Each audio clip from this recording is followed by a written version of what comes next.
In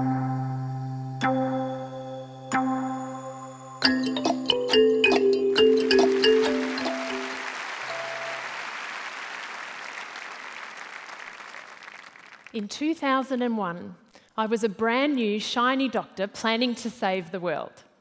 My first job was working for 3 months on a lung cancer unit. Nearly all of my patients were smokers or ex-smokers, and most of them had started smoking when they were children or in their early teens. And despite living in a beautiful, wealthy country with access to the most sophisticated medicines, nearly every single one of my patients died. Everyone knows tobacco is bad, but when you see the impact firsthand day by day, it leaves a very deep impression. 10 years later, I'm a radiation oncologist, fully aware of the suffering caused by tobacco. I'm sitting at the hospital cafeteria having my first ever meeting with a representative from my superannuation fund. It was thrilling, I'm sure you can imagine. He tells me I'm in the default option. And I said, "Oh, option, does that mean there are other options?" He looked at me, rolled his eyes and said, "Well, there is this one greenie option for people who have a problem with investing in mining, alcohol or tobacco." I said, "Did you just say tobacco?" He said, "Yes." I said, "So you're telling me I'm currently investing in tobacco?" And he said, "Oh yes, everyone is." When you invest in a company, you own part of that company. You want that company to grow and succeed and thrive. You want that company to attract new customers. You want that company to sell more of its products. And when it comes to tobacco, I couldn't think of anything that I wanted less. Now, I know you can only see one person standing here on this big red dot on this enormous stage, but instead, I would like you to imagine that you're looking at 7 million people crammed up here beside me today. 7 million people across the world have died as a result of tobacco in the past year alone. Just imagine if a brand new industry were launched today, and by the end of next June, that industry's products had killed 7 million people. Would any of us invest in that new deadly industry? Tobacco is one of the most pressing global issues of our time, and most of us are far more complicit in the problem than we may realise. So the super fund representative explained to me that tobacco companies would be found in the international shares portion of my portfolio. So I asked him, well, which international shares do I have? He got back to me 2 weeks later with this list. My number one holding in international shares was British American Tobacco. Number 2, Imperial Tobacco. Number 4, Philip Morris. And number 5, the Swedish Match Company. 4 of the top 5 companies were tobacco companies, my investments and oncologist. And then I realised it wasn't just me, it was all members of my super fund. And then I realised it wasn't just my super fund, it was all of them. And then I realised it wasn't just superannuation funds, it was banks, insurers and fund managers. And then I realised it wasn't just Australia. It was the entire global finance sector, completely tangled up with the tobacco industry, the industry that makes products that kills 7 million people every year. So I started discussing the issue with my superannuation fund, and I've been discussing it ever since. Finance leaders have many challenging issues to deal with these days, so I suggest they adopt a framework that clearly articulates why it is reasonable to take a strong position on tobacco. I suggest finance leaders ask a suite of 3 questions of any company in which they might invest our money. Question 1, can the product made by the company be used safely? No is the answer for tobacco companies. 0 is the only safe number of cigarettes for a human being. It could not be more black and white. Question 2, is the problem caused by the company so significant on a global level that it is subject to a UN treaty or convention? Yes is the answer for tobacco. Indeed, there is a UN tobacco treaty that has been ratified by 180 countries. The treaty was created because of the catastrophic global impact of tobacco. The current forecast is that the world is on track for 1 billion tobacco-related deaths this century. 1 billion deaths. There's only 7 billion of us. Question 3 relates to the concept of engagement. Many financial organisations genuinely want to be good corporate citizens. They want to use their shareholder power to sit down with companies, engage with them, and encourage them to do better things. So the question is, can engagement with the company be an effective lever for change? No, is the answer for tobacco companies. Engagement with the tobacco industry is futile.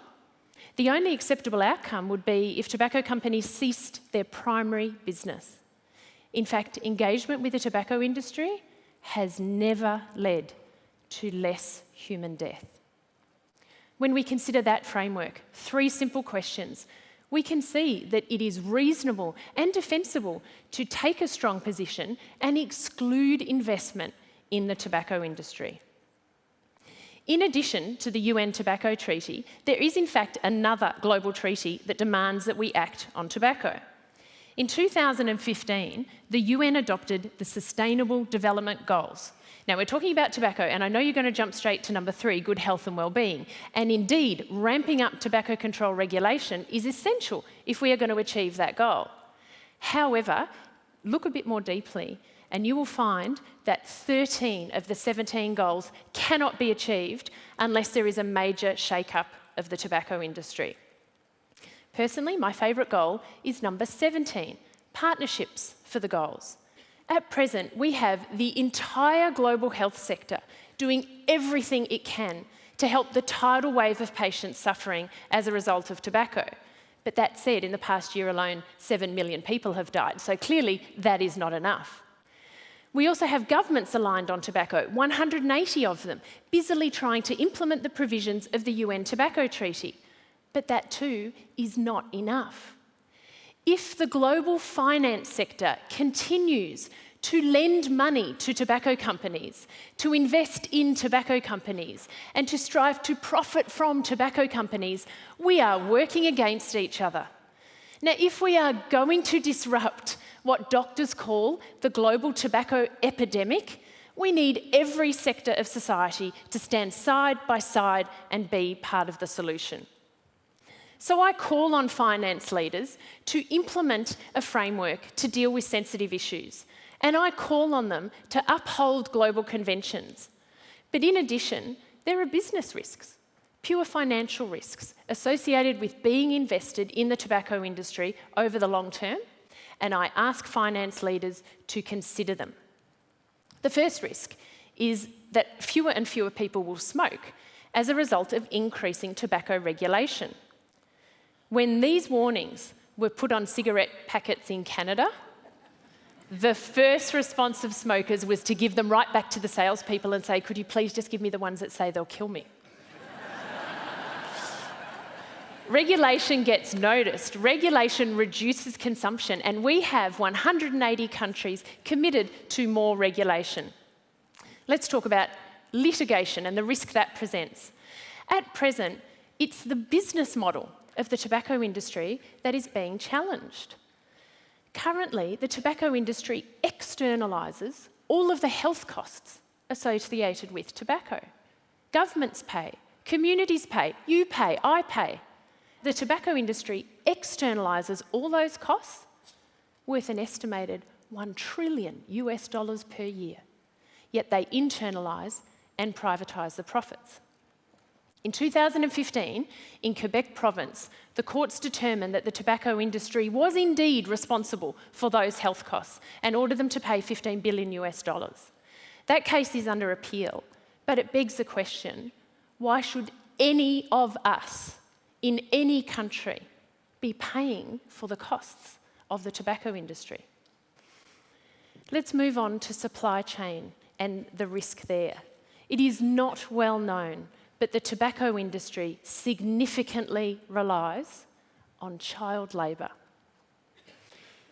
In March this year, the International Labour Organization issued a report which stated in tobacco-growing communities, child labour is rampant. The US Department of Labor currently lists 16 countries that use children to produce tobacco leaf. Scrutiny of supply chains is intensifying, and that cannot continue to escape public attention. Finally, there is also reputation risk to consider for individuals and organisations that continue to maintain an affiliation with the tobacco industry. In countless surveys, the tobacco industry ranks as the world's least reputable industry. Let's just look at the impact on children. Globally, every single day, it is estimated that 100,000 children start smoking. That's enough children to fit inside the Melbourne cricket ground. And most of those children are from the poorest communities on earth. Here in Australia, the average age that people start smoking is 16 years and 2 months. They look pretty young to me, but the worst thing here is that while we don't have data from every country on earth, we believe that is the oldest age. Everywhere else is younger. Now for the good news.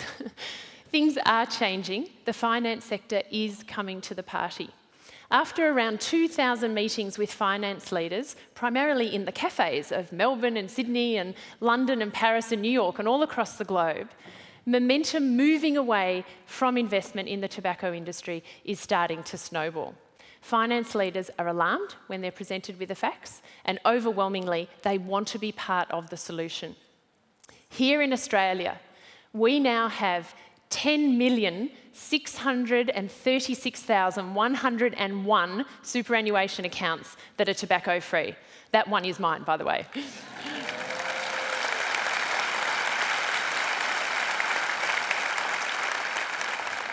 There is still a lot of work to be done, but I've watched the conversation go from should we go tobacco-free to why haven't we done it yet? In the past year alone, major tobacco-free moves have been made by leading financial organisations in 8 different countries. In Australia, New Zealand, the Netherlands, Sweden, Denmark, France, Ireland and the USA. By sovereign wealth funds, fund managers, pension funds, banks, insurers and reinsurers. Since tobacco-free portfolios began, more than $6 billion has been redirected away from investment in the tobacco industry. The case study is well and truly proven. When making the tobacco-free announcement in March this year, the CEO of AMP Capital said, "We are not prepared to deliver investment returns at any cost to society." And that is a question we need to ask ourselves. Is there no baseline standard below which we will not sink to make profit? Along the way, I've had a lot of help and incredible support. Now, if you're trying to do something, I highly recommend that you have a princess on your team. Her Royal Highness, Princess Dina Murad, is the global ambassador for this work. We also have a lord, a knight, a former premier, a former federal minister, and a stack of CEOs. But the capacity to change things does not rest exclusively with these highly influential people. The power to do that is with all of us. Everyone here can be part of the solution. In fact, everyone here must be part of the solution. Most people in this room own companies via their superannuation funds, their banks, and their insurers. And it is time for us to ask them, are they investing our money in companies that make products that kill 7 million people every year? It's your money. It's my money. It's our money. And that is a very reasonable question. It's pretty cramped up here with 7 million people beside me today. But if we don't act now and act together, we'll need to make way for 1 billion people before the end of this century. And this is a very big stage, but there is no more room. Thank you.